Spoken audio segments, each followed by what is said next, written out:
Alright, hello everybody and welcome back to my channel. Today I'm going to be doing a very exciting video because I feel like I say that about every single video. I'm just like so excited about all of my videos, but I do feel like this one is particularly exciting because I am going to be talking through my top books of 2022.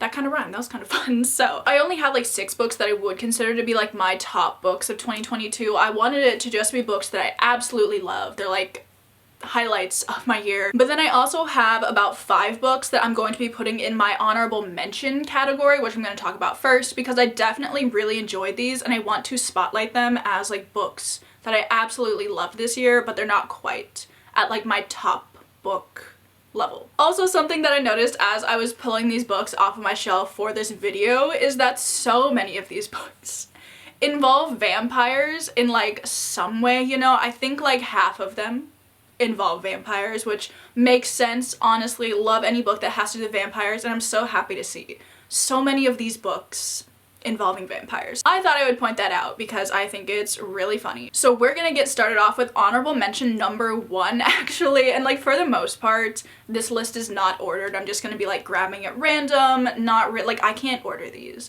Like you cannot make me put these in an order. But I am going to consider this like my number 1 honorable mention because if it wasn't a reread, it would have been in my top books of the year. And while I'm not allowing rereads as my top books of the year, obviously it's been a long time since I read this book. So like it's kind of a reread, but also like it's not. So I just needed to mention it because I had like the best time reading this book and I'm so excited to read the rest of the series. And if you've been on my channel at all in the last like month, you'll probably know what it is.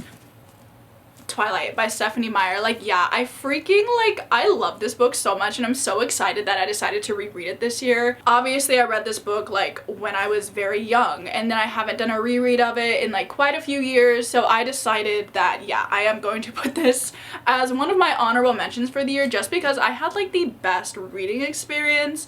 I love this book specifically so much. It's just so fun and I figured any book that I had like so much fun reading has to be included in this list. So I'm like not going to talk about it too much, but would definitely consider Twilight to be like one of the top reading experiences of the year. But I shall not talk about it too much. Just know.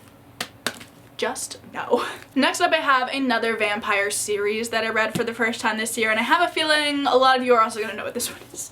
And that is honestly like the whole of Vampire Academy by Michelle Mead. I do think the first couple of books in this series are a little rough, but the last ones, like I'd say the last 4 maybe, I loved so much. Like I had the absolute best time reading these in like October and November and it was like the perfect time to read them too. I really learned to love our main character Rose. I just think she's such a badass. I love obviously the vampires in it and there's like 3 different types of vampires in this series as well. And I loved seeing like the hierarchy that went along with that and just the abundance of issues that hierarchy caused in this society. And I've just never read a vampire series like this before and it was just, it was such a good time. So obviously I had to talk about it. Also the romance is just like so freaking angsty and also it's a little bit of an issue in like the first few books. Like it's very questionable. Like the age gap, I'm like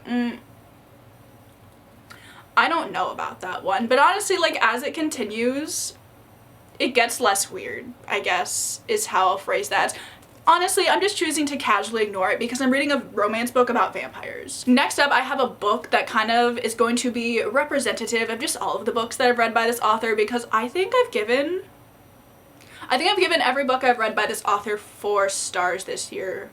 Maybe. So it's like not quite at like my top books of the year, but I've definitely really enjoyed all of this author's work and I am so excited to read more from them next year. So I'm going to be talking about Stephanie Garber. I have The Ballad of Never After, which I actually finished last night, and like the ending of this book is what really like cemented her as like an author that I needed to mention in this video because I loved Caraval by her. I just think that series is so fun. And then the Once Upon a Broken Heart series, which I have the other one right here, I also loved so much. Like I just think Stephanie Garber's writing is fantastic. I love it. It's definitely very like flowery, but I don't think it's like too flowery. Like, it's just really nice to read. It's so easy to fall into her stories. I loved both of them so much. I think the characters are so fun, and the romances in them are also just like really cute. And if you want some really whimsical and fantastical stories, I would definitely recommend checking out both series by her. I have loved them so much. So also, I'm so excited because the third book in this series comes out next September, and I'm like, oh, I need it right now, but like, it's fine. So the other two books in this category I actually don't have. One of them is at my apartment at school, and one of them I borrowed from the library originally and I never picked up a physical copy of, but I do want to mention them. First of all, I'm going to be throwing a manga series in here, which I never thought I'd be talking about a manga series as like one of my top books of the year, you know, but I freaking love Spy Family so much, so I had to include it in this video. I binged like I think the first 4 volumes. I haven't even continued the series, honestly. Like, I still need to read volumes 5 through 8, but they're really hard to get my hands on, like, and not actually just have to buy them, so hopefully I will be finishing that series up in 2023. Maybe, but I have really loved the first 4 volumes of it that I read. I also watched the anime in October, and it was just like, I love that series so much. If you don't know, I will give you like a brief rundown of what Spy Family is. You're following this spy, and for one of his missions, he needs to like create a family. So he goes and finds this little girl, Anya, to be his daughter, and he doesn't know that she can actually read minds. But since she can read minds, she knows that he's a spy. But he doesn't know that she can read minds the whole time, which is like a really fun dynamic. And then he also has to go find a wife. So he finds this woman named Yor, who is an assassin. But he doesn't know that she's an assassin. And she doesn't know that he's a spy. But Anya knows that she's an assassin and that he's a spy. So it's just like really funny. They're so fast. I love the characters so much. I don't know why I haven't continued it. It's a crime, honestly, but hopefully soon. Next up, I want to talk about a series that honestly would have been like just in my top books and not my honorable mentions had the third book in this series not come out. And that is Kingdom of the Wicked by Carrie Maniscalco. I read like the first 2 books in this series back in April, and I loved them so much. I just thought it was such a good time. Loved the romance, loved the plot, loved the magic in it. Like, yeah. And then I read the third book, Kingdom of the Feared, in September. I feel like, honestly, you either really like it or you really don't like it. I've definitely seen like mixed reviews on it, and I just really wasn't a fan. It didn't live up to how much I loved the first 2, and I feel like it kind of, I don't want to say it ruined the series for me, but I feel like I'm just not obsessed with this series anymore because of how things went. And I know a lot of people did really enjoy the third book. I couldn't get into it. However, I'm just going to pretend that the third one didn't happen, and we're just going to talk about the first and the second ones because they are like, yeah. I probably would have put the first one on my top favorites, but I couldn't do it, you know? I do have another like book from Carrie Maniscalco on my top favorites though, so never you fear. So those are all of the books in my honorable mentions category. Like I said, great books, just not quite to the level that these other books are. So we are going to talk about my favorite books of the year. First of all, I do have a classic on this list because, duh. I read Dracula back in June and I loved it so much. Like, honestly, were there a few slow parts? Like, yeah. But I'm willing to, like, overlook that because I loved the rest of this book so much.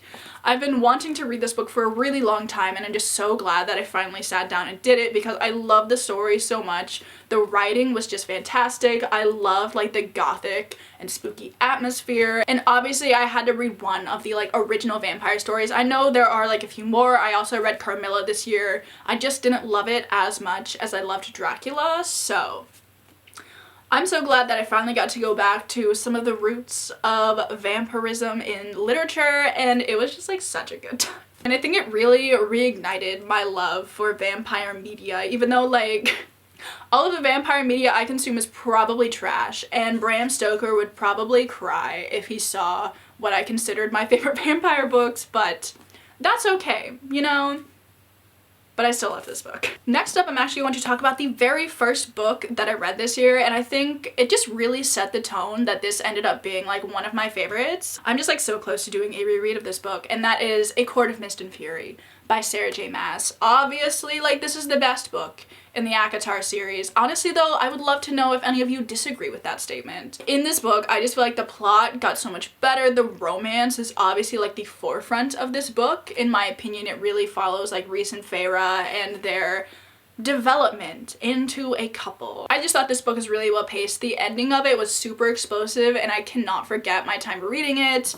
And I think this really also sparked my love of fantasy romance. And I've read so many other like really fun fantasy romance series this year, which actually leads me in to the next book that's on my top favorite books of the year, which is Gleam by Raven Kennedy. This is the third book in the Plated Prisoner series. And going into it, I was not expecting any of these books to be like top favorites. I was like, oh, this series sounds so fun. It'll probably be a good time. It's like a King Midas retelling. But damn, I loved this book so much. This book is like, let's see, it's almost like 600 pages, and I think I sat down and read like 90% of it in one night. Like, I could not stop myself. Just the way that the story develops in this book specifically is addictive. I just really loved the romance in this book, but also I very much enjoyed the like personal development that our main character was going through, because for the last 10 years she's been undergoing this just like constant abuse from the one person that she thought she could trust, and in this book she's kind of starting to finally realize that and step away from it, and it's really hard, but I really love seeing her like realize that she deserves better for herself. I love this book. I love this series so much. Although if you are thinking about reading it, the first book, like, don't let the first book deter you. I definitely did not get good until like the second book, so yeah. Next up, I'm going to go back to talking about some vampire-esque books. Honestly, there aren't vampires in this book, but it is like, it's a main part of the plot, and that is Hunting Prince Dracula by Carrie Maniscalco. This is the second book in the Stalking Jack the Ripper series, and honestly, I don't love that series as a whole. The third book is not good, and like the other two books are just okay, but I love this one so much. It's the only book out of the series that I gave a 5-star. It is just chef's kiss. I love it so much. But in the first book, you're introduced to Audrey Rose, who is a young woman living in Victorian London, but her main occupation is performing autopsies with her uncle on dead bodies. Not exactly like the norm for women in the 1800s, but she's like, I don't care, I'm going to do this because I want to do this. I'm like, okay, respect. But there's kind of like this whole plot situation that happens in the first book, which is not important. But in this book, her and her kind of companion in solving mysteries and whatnot, Thomas Cresswell, actually get accepted to this elite forensic school. But this forensic school actually takes place in a castle in Romania, which used to be the home of, I think, Vlad the Impaler or Prince Dracula himself. So obviously you have like a super gothic setting. There's a bunch of like mysterious things happening in the village nearby. It looks like, is a vampire doing this? Who knows, honestly, and kind of like that's what the whole plot of this book is. I just love this book for the setting and how the romance like develops in this. Like, honestly, it's so good. I couldn't not give it a 5 stars, and I'm so excited to reread this book. And maybe the first one too. I like the first one, but this one's just better. Next up, I'm going to talk about mainly one book in a series, but I think the other one like could potentially, maybe the other one should have been on my honorable mentions. Anyway, I'm talking about Strange to the Dreamer by Laini Taylor, or like Muse of Nightmares might be, I think it's more of an honorable mention. I gave this one a 4 out of 5 stars. I don't love the second one as much as I love the first one, but I still really enjoy the second one, if that makes sense. So I'm just gonna set that over there for now. But I've been wanting to read Strange the Dreamer for the longest time, and I finally got around to it in August because we chose it as one of our Wyverns and Words book club picks, which is the book club that I run with Cass, and I just like fell in love with this book. I think it is just so whimsical and so magical, and I freaking love Laini Taylor's writing style so much, and the story itself is just so lovely, and the romance is so wholesome, and this is like another one of those books where I'm like, I can't talk about it that much because like I just don't know what to say because it's just so magical. I felt so transported when I picked up this book, and I cannot wait to do many more rereads of it. Yeah, I do have a vlog in which I read this, which I definitely talk about it a bit more, but Definitely like one of my new favorite series of all time. It is so good. And then the last book on this list, we're gonna switch it back to some fantasy romance because obviously I have to mention A Court of Silver Flames by Sarah J Maas. Like, there's no way that this wouldn't have been one of my top favorite books of 2022. Like, honestly, I didn't mind Nesta going into this book, like, to begin with, but like by the end of it, I freaking loved her. I love the like character development that she goes through in this. This really just follows Nesta and her journey to kind of overcome the PTSD that came about due to the end of the third ACOTAR book. And you're really seeing her like just work through things and finding her own coping mechanisms. There's a lot of training going on in here because apparently that's how Sarah J Maas fixes like everybody's issues. It's like, go kick something. It seems to work for them, so I'm like, yeah, go off, I guess. But then there's also like a little romance situation in this book, which I love the two of them so much. And you also have like just amazing female friendships in this book as well. And like all of that together, I was like, yeah, like, is the plot in this book very strong? No. But for the most part, I'm not really looking for that much of a strong plot. I love the characters so much. So this was such an easy 5-star. I loved it so much. So there we have it. Those are all of my top books of the year. Obviously, all of these books are my babies. I love them so much and I feel like I've just read so many amazing books this year and I'm so excited to see what 2023 has in store as far as my reading goes.